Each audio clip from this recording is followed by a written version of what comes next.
Why is it that some men seem to have more success than others in swinger clubs?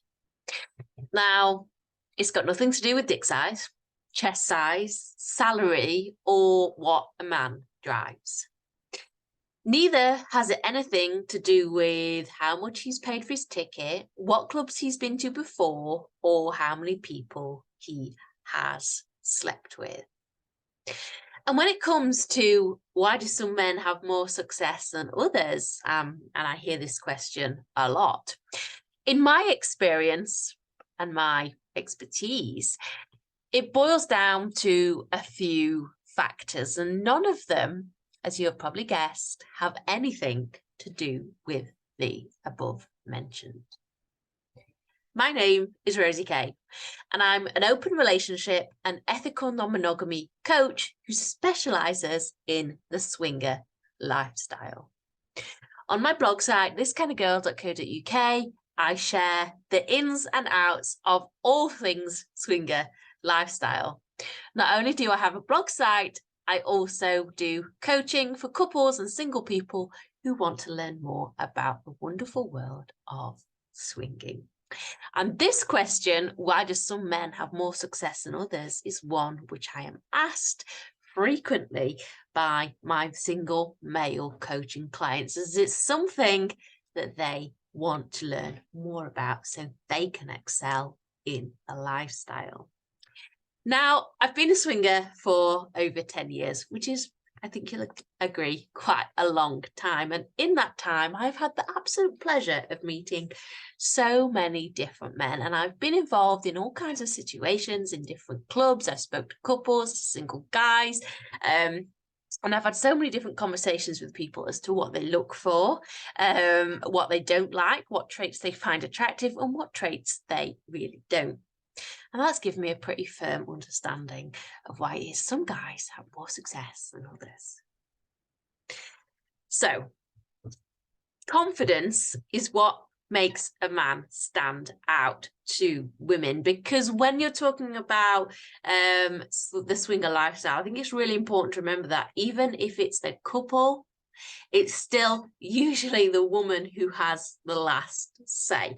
Now, this may be something which some people don't like, but often, as long as the woman is comfortable and it's the woman who has the final say and it's the woman who decides who they play with and what they do,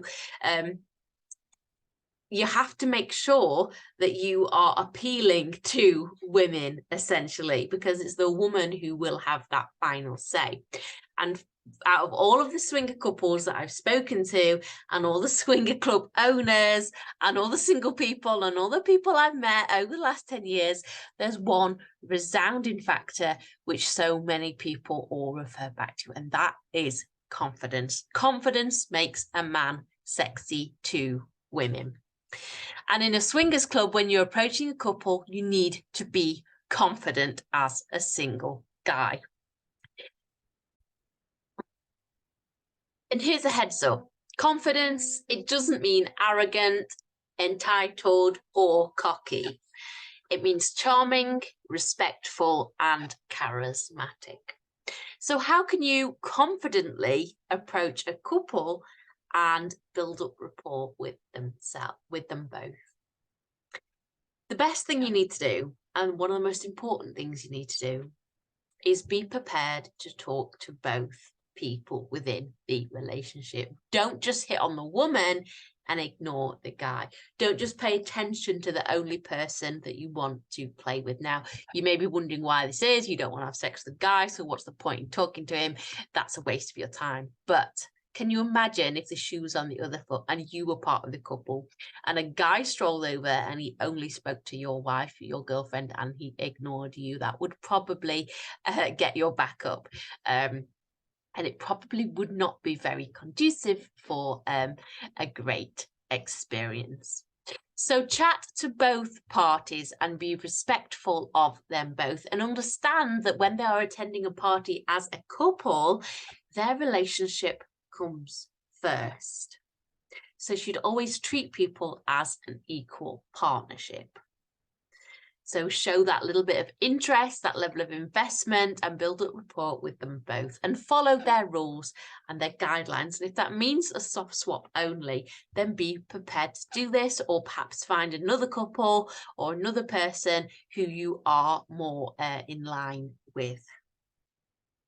As I've said, it is attractive when a man has confidence, and a man who can charm both men and women and flirt with them both and make them feel comfortable is very attractive. And just because a man is charming with another man, it doesn't mean he's gay, he's bisexual, or he's looking for anything more than just, you know, conversation. And I think this is something which I've heard, well, I've definitely heard it on the scene that, well, why would I flirt with a man? I'm not going to say that to a guy. I'm not going to do this. You know, doesn't mean I'm gay. Doesn't mean I'm bi. I'm not going to.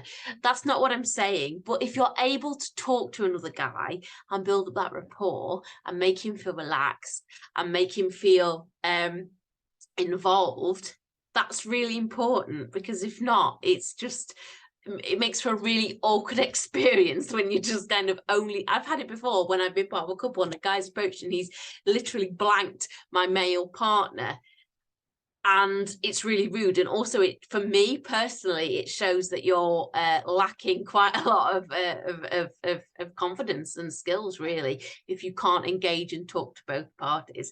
So having that confidence and demonstrating to both people you're able to talk to them is really important. Now, this is something also that women need to learn to do as well. I think women, it probably does come a little bit more naturally, be able to talk to both parties. But again, one of the most successful women, or one of the most enjoyable or memorable times that I remember a single woman joined with me when I was in a relationship with somebody, when a single woman joined us, because she built up the rapport and the connection with us both. And even though that woman was straight, so she wasn't looking to play with me, she still put in the time and effort, and really worked hard to make sure that everybody was comfortable. So it really does work.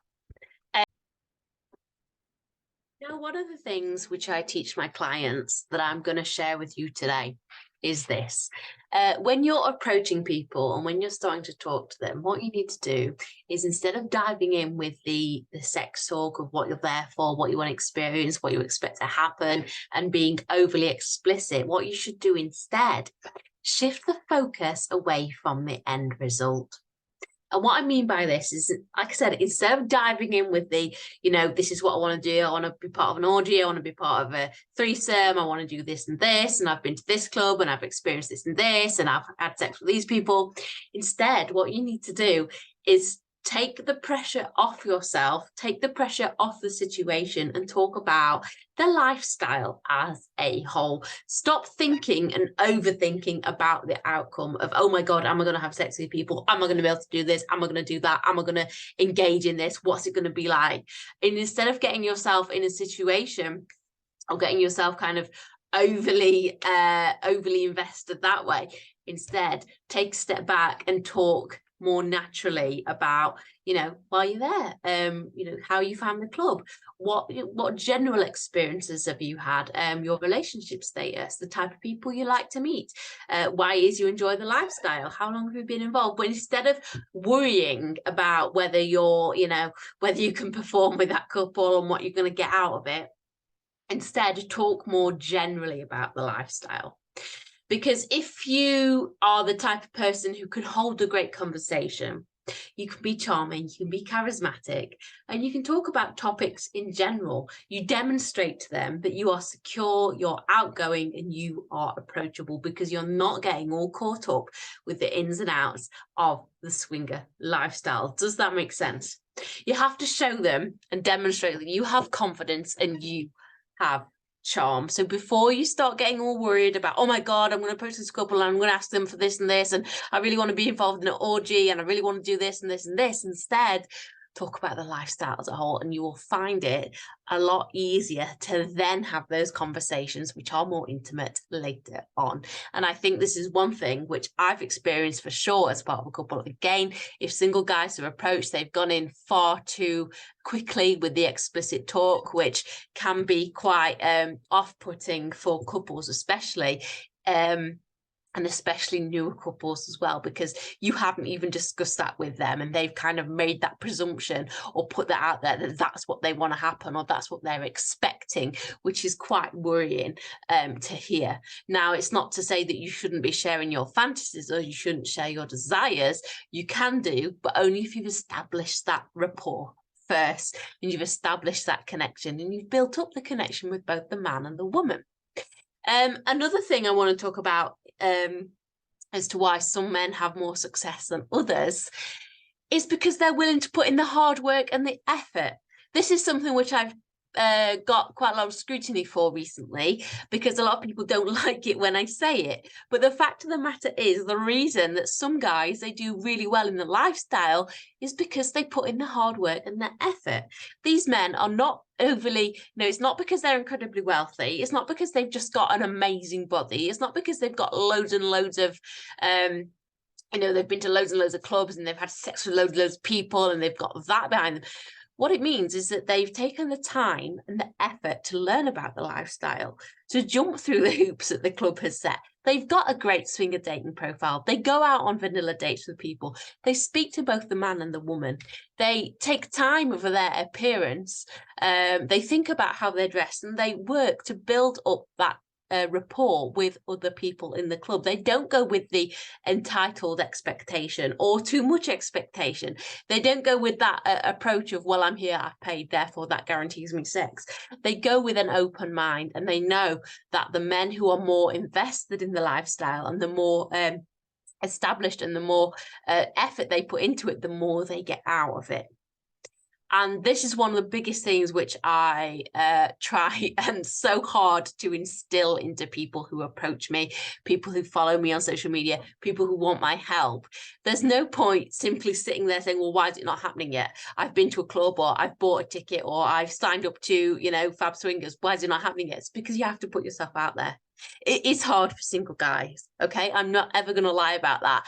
But for the ones who are successful, they get so many invites and they have the doors open up for them, essentially, because there's so many men out there who simply not willing to invest their time and effort into it.